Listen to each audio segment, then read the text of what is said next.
Hello and welcome to the Rugby Gods podcast. I'm John Keenan. No mai haere mai. Today is June 17th and now let's talk some rugby. Okay, so Super Rugby Aotearoa round 1 has been completed or was finished on the weekend. It's Wednesday now where I am, so apologies, a little bit late for this round 1 review. Hoping to get these done more on a Monday or a Tuesday. But life, right? This week, a little bit late, coming to you on a Wednesday. But still fairly relevant, or still fine, I think, to basically have a little bit of a look over the 2 games that were played. Have a little bit of a chit chat about what actually unfolded, what actually happened. And then obviously give it a couple of days, and I'll be back on Friday to give a preview to round 2. As yet, I don't believe the teams are out until Thursday and or Friday for the Saturday-Sunday round 2 games. So not too much to preview as yet.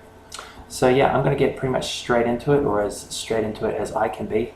As you know, or if you've watched me before, I'm a bit of a rambler, but I'm pretty much giving myself 30-minute deadlines for these reviews and previews that I'm going to do. So I'm on the clock, and I'm just not going to muck around here. So let's have a look at the first one. First game, so round 1, game 1.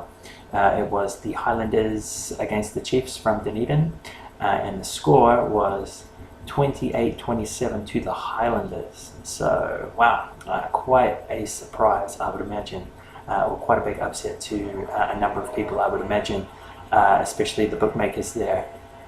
I believe last week I was sort of talking about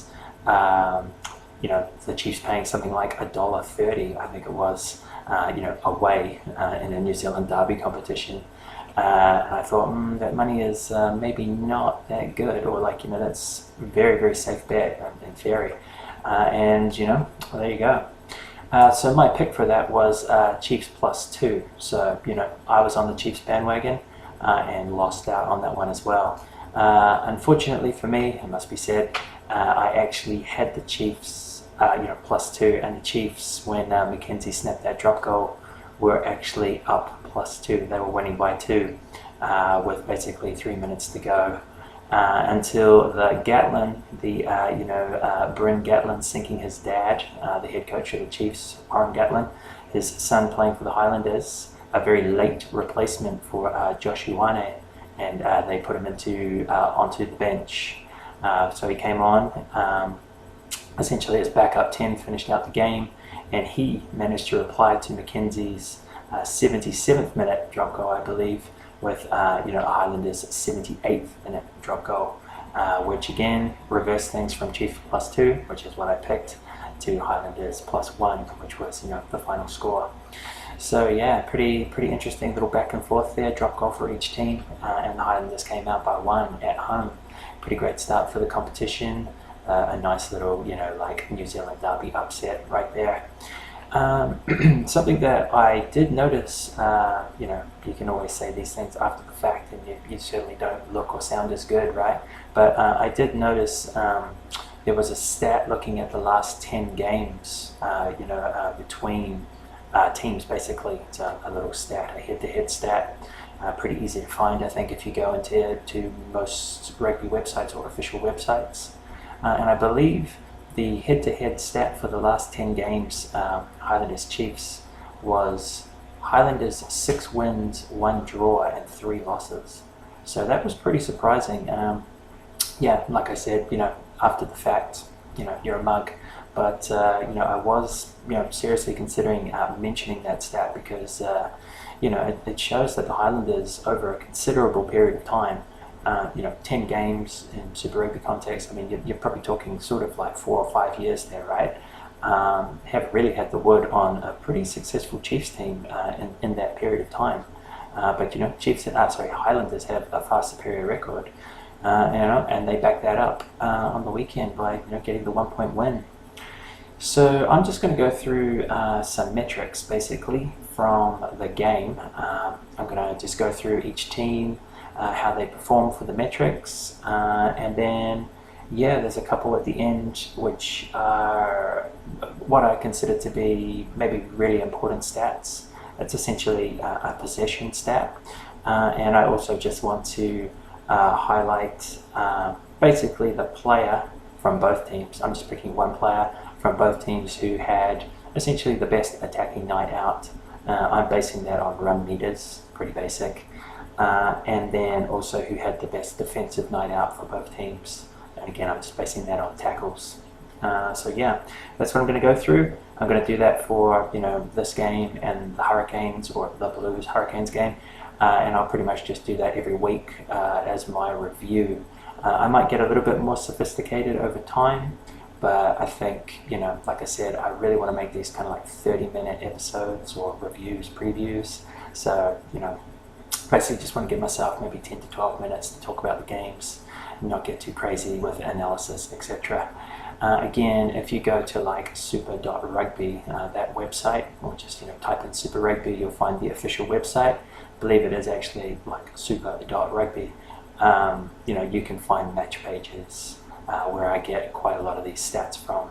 Or you can go to, like, say, Stuff Rugby and find the same kind of stuff, or the same kind of metrics there, and a lot more. So you can do that. I just kind of want to pull out some of the key ones, or what I think are key ones, and then obviously just sort of spitball around it, give a few comments. I mean, that's the point of having a podcast, right?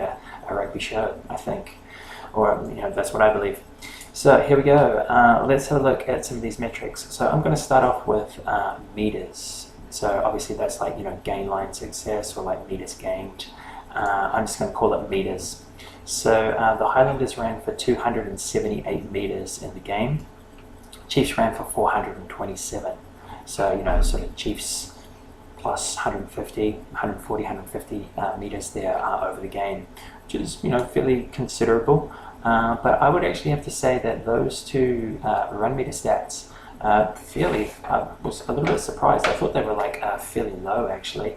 To me, generally speaking, good game. Maybe you're looking at 800 plus run meters, sort of like 400 a pop. I guess the Chiefs got there; they got 427. But yeah, I was a little bit surprised that I thought it was a relatively flowing game. Although I guess I could qualify that by the fact that the referee certainly got fairly whistle happy in the second half. Not in a bad way, but just basically, the brief is like they're going to punish the breakdown and be ruthless on the breakdown and the offside. And I think Paul Williams, who was the referee, he was, but in a reasonable way. But I guess that did sort of stop the flow, stop the run meters, and maybe there was a lot more, like kicks and play, or like kicks to touch, for line-outs, etc., attacking line-outs. But yeah, anyways, I'll recap that. So Highlanders 278 meters, Chiefs 427. So considerable advantage there to the Chiefs with ball in hand in making gain line success. A couple more metrics I want to look at there for sort of attack. Three more actually. The first is defenders beaten. So the Highlanders had 14 defenders beaten for the game. The Chiefs had 23. Clean breaks. The Highlanders had 6 clean breaks in the game. The Chiefs had 11. And then offloads. Highlanders had 9 offloads, and the Chiefs had 8. So those are essentially, like pretty key attacking stats. They're kind of like ball in hand and like useful ball in hand, successful plays basically. So yeah, I mean, if you look there, 14 to 23, that's pretty significant favor to the Chiefs. 6 to 11 with the clean breaks, pretty favourable to the Chiefs, and then 9-8 for the offloads, pretty much even Stevens. But again, I mean, you can see the Chiefs had a lot more run meters, and they were kind of doing useful things in an attacking sense with the ball, or that's certainly what those stats would suggest. And then if we move on to sort of more some defensive metrics or defensive stats, I've got tackles and missed tackles, and then turnovers won. So for tackles, missed tackles, the Highlanders made 121 tackles and missed 23. Chiefs made 87 tackles and missed 14. So I don't really see a lot in there. Like sort of like successful tackle completion is pretty similar between the two. Obviously, the Highlanders put in an extra sort of 30-35 tackles in the match as well. But that's not really enough, I don't think, to sort of like gas tank a team or really change things too much. So both teams pretty much sort of making and missing as many tackles as each other. The Highlanders having a slightly higher output, but I don't think that's really going to change things too much. For me, something that's a real no-no, or something that's in a bit of an alarm bell, is usually like 150 plus tackles in a game. I usually feel like you're starting to like seriously stretch your team, if you're having to make 150 plus tackles. So neither team went there, pretty similar really. And then turnovers won.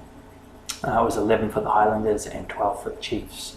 So again, at the breakdown, doing something constructive, doing something positive, useful, it's pretty similar between the two teams.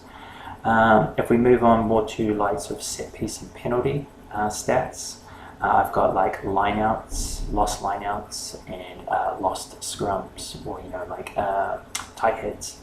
And I've also got like penalty count, yellow cards and red cards. How they go there? So the Highlanders, they won 14 lineouts and lost 0 lineouts, no lineouts lost. So that's a very impressive stat. And also no scrums, like both teams, no tie heads. And then for the Chiefs, they won 14 lineouts, but they lost 4. And I don't care so much about the scrums and like scrum turnover, etc. Sorry, no offense. I am an out and out back. I played first 5, etc. I don't really profess to have too much deep knowledge about scrums, etc., or really care about them that much in the game. I respect them, but I don't really understand them or know them that well. But just for me, lineouts are more important because often, when you're getting sort of like midway penalties, if you're trying to chase the game or you're just trying to up-tempo the game, especially in New Zealand context, it's quite likely, that you're going to kick for the corner. You're really going to try and put pressure if you feel like you can exert some weakness or assert some dominance. You're going to kick into the corners and line out. Go for the line out, go for the line out drive, and or just attack inside the opposition's 22. So seeing the Highlanders having just a beautiful night, 14 lineouts, no lineouts lost, versus the Chiefs 14 lineouts won and 4 lost. I think that's you're definitely missing a trick there if you're the Chiefs, right? Like there's probably at least 1 or 2 instances there where they essentially kicked to be aggressive, kicked into the corner to be aggressive, and then subsequently lost the line out. So that's a bit of a dagger, that's a set piece dagger right there. If you have a look at the penalty count, Highlanders, this was pretty shocking from the Highlanders to be fair, 16 penalties and 2 yellow cards. And at least one of those yellow cards probably fairly lucky not to be a red. And then certainly could have been if the player hadn't basically taken, or if the player had taken less evasive action, it certainly would have been a red. Very dangerous. And then the Chiefs, 12 penalties, no cards. So yeah, the Highlanders were certainly made themselves work hard there with 2 different yellow cards, played 14 men for 60 minutes of the game. For 20 minutes of the game, played 15 men for only 60 minutes of the game. And conceded 4 more penalties in the process as well. So you go through all those stats and you would just sort of say, tackles and turnovers, like the defensive side of things, pretty consistent, not too much in it. Highlanders maybe a little bit superior at set piece, by giving away too many penalties, and then attacking. In the attacking stats there, Chiefs certainly dominant. But let's have a look at it's a stat that I really enjoy that I see from the Super Rugby page, basically the Super Rugby official homepage, and it's called action areas. So what it does is it gives you the possession for both teams, which is a pretty standard stat, right? But it then breaks up the areas of the field. So it tells you, like, for example, a team has 55% possession, right? But it tells you that, say, only 5% or 10% of that 55% possession was in the opposition's 22, or say, 30% of that possession was in their own 22, which is pretty negative, right? It's not going to impact the game too much if you're playing all your rugby inside your 22. So there, I find that to be a really good stat to look out for, like a team stat. And I think you might be very surprised from if you watch that Highlanders-Chiefs game and you've just listened to me, or you've just watched or know some of the stats that I've just talked about, and how it seems like Chiefs pretty dominant there in terms of attack. Let some of these statistics, or let some of these stats, possession stats, fill you in. So for the Highlanders, they had 5.9% of their possession was in the Chiefs' 22, and they only played 8.6% of the game in their own 22. So that's them with the ball and the Chiefs with the ball combined. So one more time, the Highlanders played 5.9% of the game in the Chiefs' 22 with the ball. They only played 8.6% of the game in their own 22. Them with the ball and the Chiefs with the ball. Now the Chiefs in reverse, or the Chiefs on the other hand, the Chiefs played 2.7% of the game in the Highlanders 22 with the ball. So you're kind of like, wow, Chiefs got some really good attacking stats going on there, etc. But they only played 2.7%, or they only had 2.7% of their possession, if you know what I mean, was in the Highlanders 22. Ball in hand inside the Highlanders 22. That's a very small stat, or that's a very small percentage, right? And then they played 25% of the game in their own 22, which is, I really don't feel like I watched that, but if you basically bean count it and you say the Highlanders had this much percentage and possession, the Chiefs had this much percentage and possession, and then you basically bar graph it and say, these are the action areas, kind of like the 4 action areas of the field. Highlanders and Chiefs midfields, or midway. And then, their 22s respectively. These are the stats you get. So yeah, I think that's a really important stat for anybody who's, listening to me or watching the rugby, wants to follow. I think you should follow that metric. So, just to reiterate that Chiefs metric, very good attacking stats, pretty even at the turnover, the defensive side of things, maybe a little bit dominated at the set piece, got more penalties awarded, +4 in terms of the penalty count against the Highlanders. Things are all looking great, right? But if you go to the action areas, they only played 2.7% of the game with the ball in hand in the Highlanders 22. And then they had to play 25% of the game in their own 22. The Highlanders with the ball and themselves with the ball. So just total wrong areas of the game, right? Or total wrong areas to be playing the game. So yeah, I think that lends a bit of credence as to why you didn't see the Chiefs winning by 5, the Chiefs winning by 10, the Chiefs winning by 15, which I think a lot of people thought was going to be the case, right? And then the last thing to do here is a couple of players. So I just want to pick out basically the most attacking player of the game. I'm just basing it on run meters at present. I might come back to that or rethink that, but at the moment I'm just going with run meters as an indication, and then defensive player of the game going on tackles or tackles made. So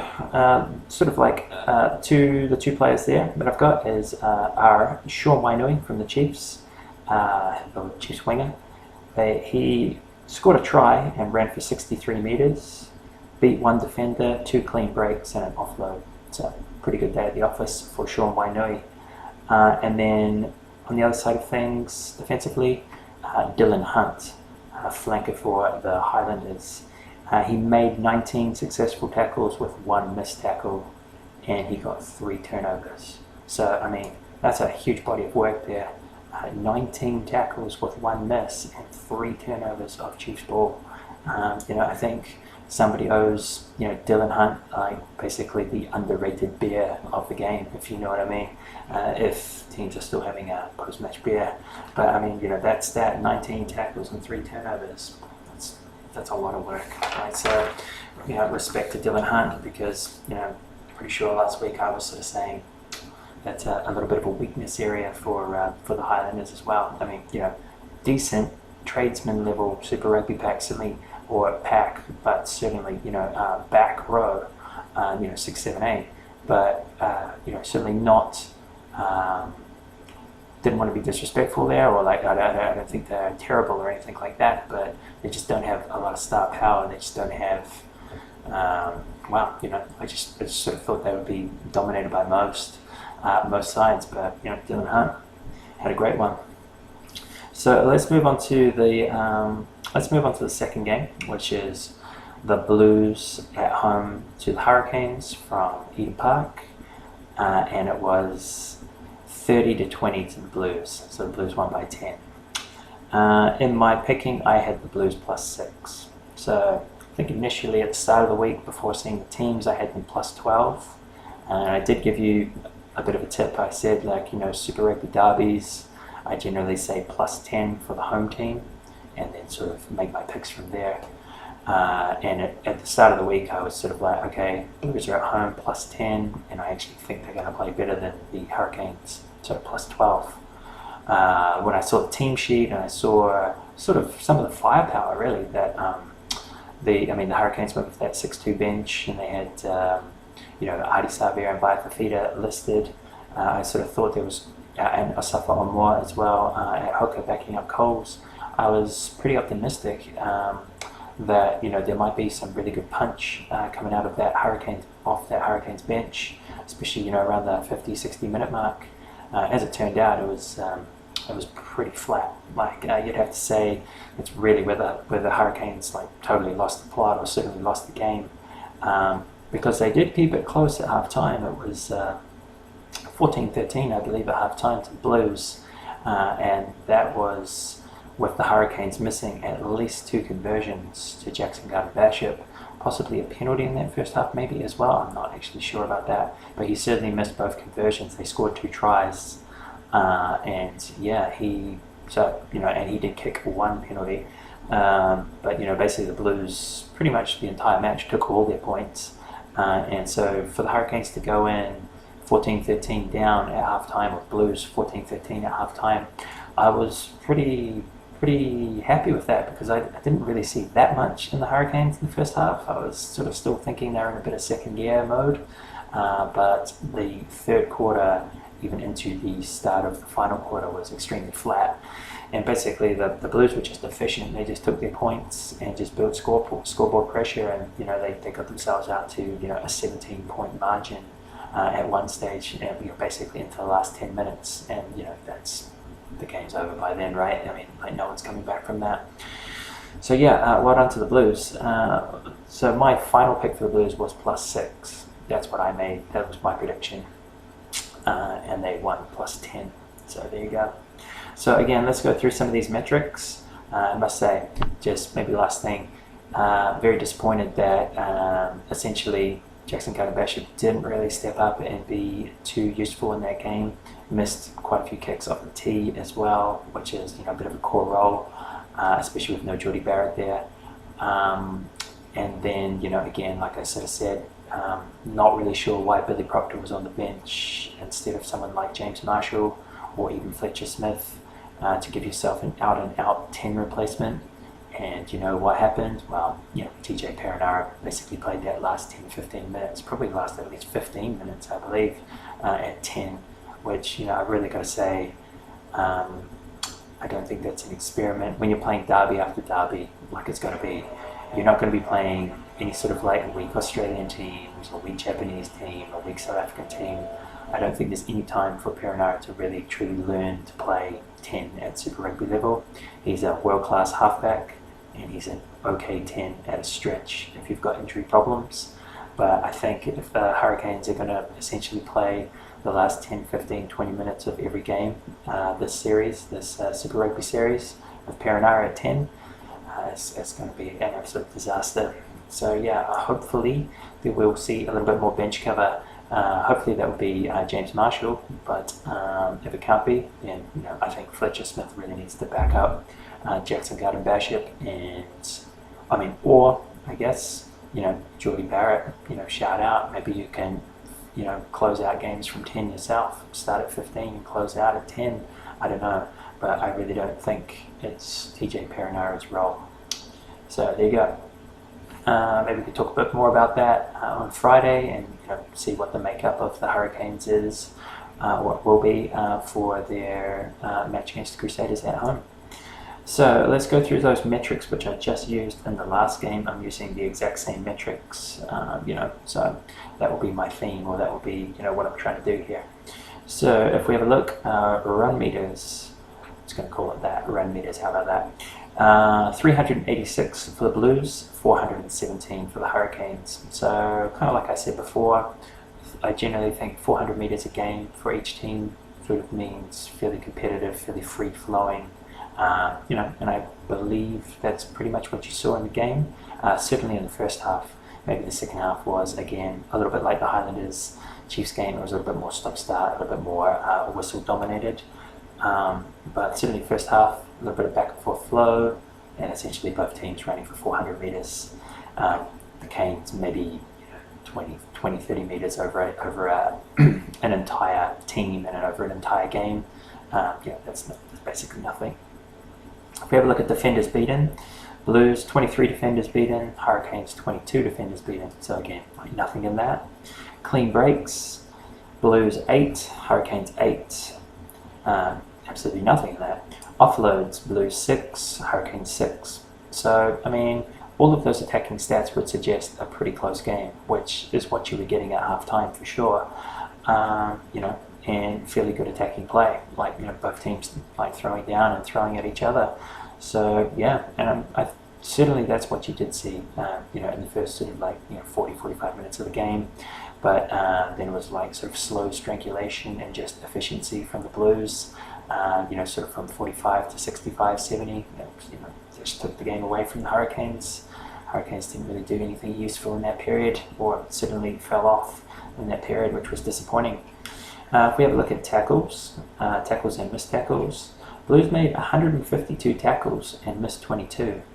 Hurricanes made 124 tackles and missed 23. So that's quite surprising. I kind of would have thought that the Blues would have been sort of more aggressive, would have had maybe more possession in that game, and it would have been the Hurricanes that were making more tackles. But 150 tackles to 125, again, 25 tackles over the period of a team, over the period of 80 minutes, it's not too much. But yeah, pretty interesting. And then turnovers won, the Blues won 10 turnovers to the Hurricanes 4. So yeah, that's a pretty telling stat. That's a +6 turnover win for the Blues, and I think they were able to make a little bit of hay and certainly spoil Hurricanes ball, Hurricanes tactics, Hurricanes play, and they were able to capitalize and punish, because the Hurricanes defense in the midfield. I was quite surprised to see the Blues miss 22 and the Hurricanes missed 23. I really kind of felt like the Hurricanes missed a lot more tackles, and they certainly did, maybe in meaningful areas, say the midfield, a couple of the wingers, the fullback, Chase Tier. I was really in love with his performance, it must be said. So yeah, I was kind of surprised that the missed tackles were basically equal for both teams there. It sort of seemed to me like, Blues definitely were dominant at the turnover, and then they made the Hurricanes pay in the midfield and or out wide for some missed tackles. Lineouts and lineouts lost, and scrums or tight head scrums. What happened there? Well, the Blues, they won 12 lineouts and lost 2. Hurricanes won 14 lineouts and lost 5. So again, that's a pretty damning stat there. 5 lineout losses. Especially when you are in a competitive game / chasing a game, that's just not good for your rhythm, right? And the kicker on top of that was the scrum. Basically, Hurricanes lost the scrum as well. So 14 lineouts won, 5 lost lineouts, and a lost scrum for the Hurricanes. That set piece was pretty shocking. It certainly got dominated by the Blues. And then penalty count, there were no yellow cards, there were no red cards, so that was good. 16 penalties conceded by the Blues, 14 conceded by the Hurricanes. So, not too much in that. And yeah. So going on to the action areas, which is essentially possession, broken down possession. Where did you have your possession in the game? So for the Blues, again, I really can't stress this stat or this metric enough. So for the Blues, they played in the Hurricanes 22 with the ball for 17.3% of the game or of the possession. The Blues and Hurricanes combined only played 6.2% of the game in the Blues 22. So basically, the Blues had the ball in hand in the Hurricanes 22 3 times more than both the Blues and the Hurricanes had the ball in the Blues 22. Who's going to win it? Who's going to win the game when you've got that kind of possession, that kind of stat, right? And then let's contrast it to the Hurricanes. The Hurricanes had the ball in hand in the Blues 22 for 0.4% of the game. 0.4% of the game. Somehow they managed to still score 3 tries. I have no idea how you do that, but they only had the ball in hand in the opposition in the Blues 22 for 0.4% of the game. Now I'm pretty sure I checked that at least 2 or 3 times, and I'm pretty sure that statistic is right, or I've got that statistic right. So what can you say? How are you going to win? How are you going to win the game playing in the opposition's 22 with 0.4% of the ball? Madness. And then how much of the game was played in the Hurricanes 22? 30.2% of the game. So that's both the Blues and the Hurricanes, playing in the Hurricanes 22. I mean, that's ridiculous, right? I mean, in some ways you would think, I'm not even sure how it was that close at half time, and Blues possibly could have or should have won that by a lot more, I think. But just one more time to recap that stat. I just find it really important or really useful.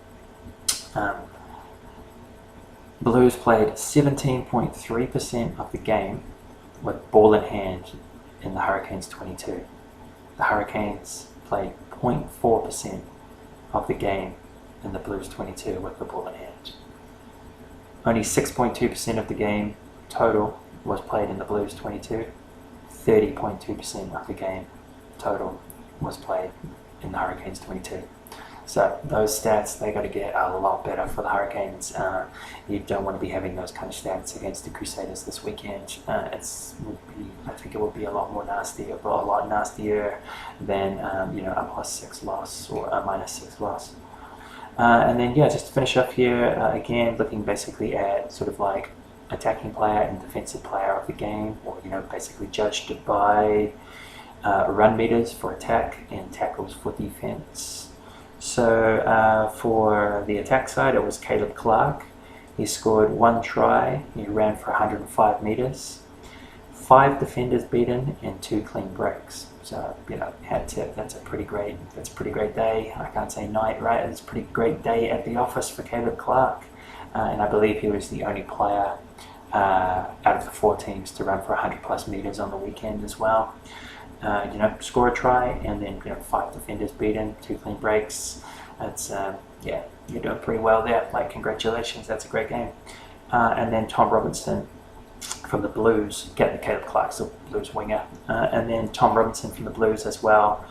He made 16 tackles and missed 2, no turnovers, but basically he had the highest tackle count in that game. So nothing too electric about that. 16 tackles when you're playing sort of 6 lock, it's pretty standard, right? I mean, you've got to put in a defensive shift like that. I would definitely say Dylan Hunt from the Highlanders, 19 tackles, 1 miss, and 3 turnovers. That's a really big defensive effort. 16 tackles, 2 turnovers. 16 tackles, 2 missed tackles, and no turnovers. that's solid. It's a solid game, but it's nothing too special. But the Hurricanes didn't have anything to match that with or match up with that. So yeah, there you go. That's some of the stats and a little bit of a talk around of the two games. I hope you enjoyed it. I said I was going to do 30 minutes and we're now at 35. So basically, I'm a rambler, can't shut myself up sometimes, certainly, and really try my best to keep these nice and concise. So yeah, basically signing off there, that's it for me. Left myself with no time, but I will be back in a couple of days on Friday, hopefully, to preview round 2. So that should be fun.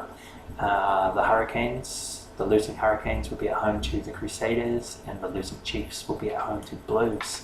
So we'll see how those losing teams bounce back, and the Highlanders have the round 2 bye. So thanks a lot. So what I want to do is just a few formalities, right? So you're watching this on YouTube, I'm hoping. Please subscribe to the YouTube channel here, the Rugby Gods podcast. That would be awesome. Thank you very much. Also, I put these YouTube clips and other things like memes, photos, a few links to interesting articles. I do all that through a Facebook page. Again, if you've got Facebook, look through Facebook and just say the Rugby Gods podcast, and you should find me there. Please give me a like, that would be awesome. I've just ticked through a couple of 100 likes for the Facebook page, so that's going pretty well. And obviously the more the merrier. If you want to get in touch, there should be an email here at the About tab. So if you're on my channel, go to the About tab. There should be a Gmail, the.rugby.gods .podcast at gmail.com. So send me an email there if you want to. Or just send me a private message on Facebook or a comment below the video here. All of those would be great. Like I've said a few times before, please keep it to rugby. That would be awesome. And I'll do my best to be civil. I think that's fairly easy for me in a rugby context. And provide some information or have a bit of a chit chat with you. So yeah, those are all good things. Not sure if there's anything else I need to say. I think that's about it. And like I said, trying to keep it to 30 minutes, and it's almost 40. So yeah, stay safe. I hope things are going well for you. Hope you're having a great week.